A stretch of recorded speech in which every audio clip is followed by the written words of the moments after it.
Hey, what's going on, guys? So, I want to talk about some basic information because a lot of the times people are coming to my channel and they're just getting into the diabetic tester business, or they're just looking for content about the business because they're thinking about getting into it. So, one of the things I want to talk about is the process of buying from the customer, right?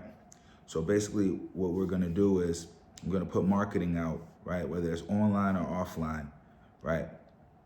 And on that marketing for online or offline advertising, we're saying, right, we buy diabetic supplies, whatever, right? Your phone number, not your main phone number, your personal, not your personal. You're putting, getting a second phone number, right? That you can access from your own cell phone, like a app that allows you to get a second phone number or something like that, something separate from your personal, right? So then the customer is going to either call you or text you, right? If they call you, right, they're going to say, hey, I see you buy diabetic supplies, right? And we're gonna say, yes, I do buy diabetic supplies. What do you have? Right? We're not gonna go into this whole business spiel about, who we are and, we're a reputable company. Customers don't care about any of that, right? They just wanna sell their supplies.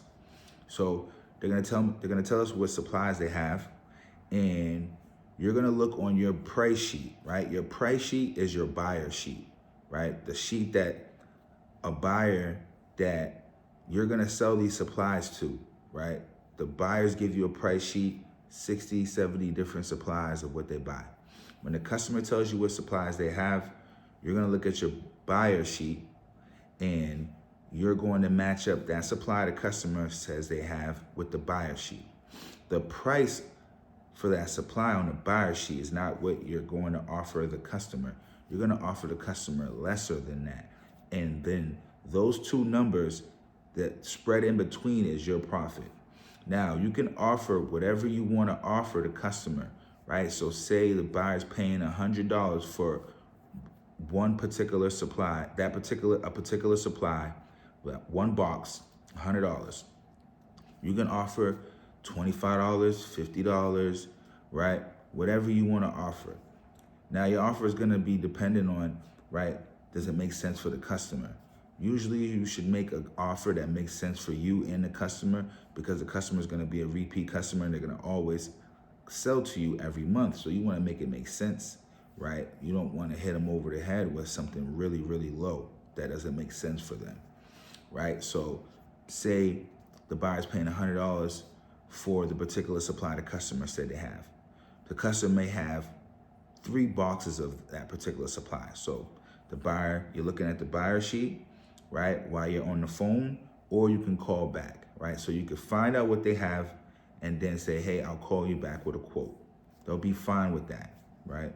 No need to be nervous on the phone when you're doing the diabetic tester business, because the customers want to sell. They don't care who you are. So you can say, hey, I'll call you back, right? You're gonna look at your price sheet. The buyer's paying $100. Say, okay, I'm gonna offer the customer $50. The customer has 3 boxes. So if the customer accepts my offer, then that means that I'm gonna make $150 off this one customer, right? So you call the customer back, yes, so we pay $50 per box. And the customer says, great, how does this work? When can we meet? Now, if the customer is in your local area, you're obviously gonna meet with the customer. Yes, I can meet you where you live, or we can meet at a public area, gas station, grocery store, whatever works for you. Especially like if you're a woman doing this business, you're probably gonna wanna meet people in a public area up until you really, you know the person, you're comfortable with the person, because remember, you're gonna be dealing with this person every month. So eventually you get comfortable with these people, you can come meet them at their house. But you don't have to go in no one's house, right? Like my drivers and stuff like that, we don't go in people's houses. We have them come downstairs to the car. Sometimes we might go in the house depending on if the customer is really old or something like that, or if this is somebody that we really know really well, we're comfortable with, and we're just like, whatever, let's get the sale done let's just run up there to go to their front door and have them bring it down, right? So you're gonna meet them, and right, you're gonna bring your money. When you go get money from the ATM, you know, you wanna bring 10s, 20s, 5s, and dollar bills. You wanna bring some extra money, because sometimes when you go see the customers, they have other supplies too they forgot to tell you about. So you wanna be able to buy that stuff right at that moment and not have to leave and go get more money and then come back. So bring some extra money. When you meet the customer, have them give you the supplies first. You take a look at the supplies, make sure it fits our buying criteria, right? And all of that stuff. And once it fits our buying criteria, you can hand them over the cash. If they don't want to give the supplies first to you, hand them over to you before you pay them, I mean, you can talk to them and tell them, hey, like, you know what I mean? I'm running a business. I'm not gonna run off on you. I just need to make sure the supplies look good. You can even get out your car, you know, convey to them that, you know, you're here to do good business, right? And try to make them comfortable as possible. You know, it's very rare you get people that do that. I've probably had that happen to me one time, which was, it was such a waste of time on that person's part, because it's like, I'm here to do business. I'm not gonna sit here and hand cash over to you and then take, you know what I mean? I'm the one buying the supplies, right? The ball's in your court, pretty much, right? You can give me some nonsense and run off with the money. Actually, I've had that happen twice, right? I've been on hundreds of pickups though. Happened to me twice, right? Where the person made me believe that they had what they had.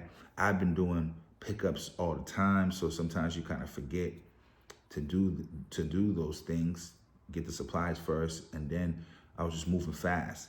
The person gave me the supplies, I'm looking through it, I'm like, this is not it, this is not it. None of it was what I needed. Nothing was what we had spoke about as far as condition and stuff like that. And I tried to get the money back from the person didn't want to get the money back, right? And that's just a whole nother story after that. But moving forward, yeah, you get the supplies first, don't give them the money, right? But, you know, once everything checks out, give them the money, tell them, hey, contact me next month when you get your supplies, or anytime you do get your supplies. If you guys have some type of follow-up, you know, you can put them in your follow-up and they'll get messages letting them know letting them know that you're looking for supplies. So you're always on there. You're always on their mind, that they remember, like, oh yeah, this guy buys diabetic supplies. Maybe you can give them a business card if you want to.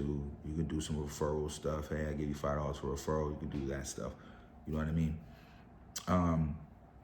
And then from there, you know, I like to take the supplies, put them somewhere in the vehicle where they're safe. They don't get crushed or anything like that. Now, you can sell your supplies to the buyer at that moment. So say you got 3 boxes, whatever, you can sell your supplies to the buyer, come home, invoice this stuff up, package, ship it, you can send it out. Or you can wait a couple of days so you get some more supplies to send out.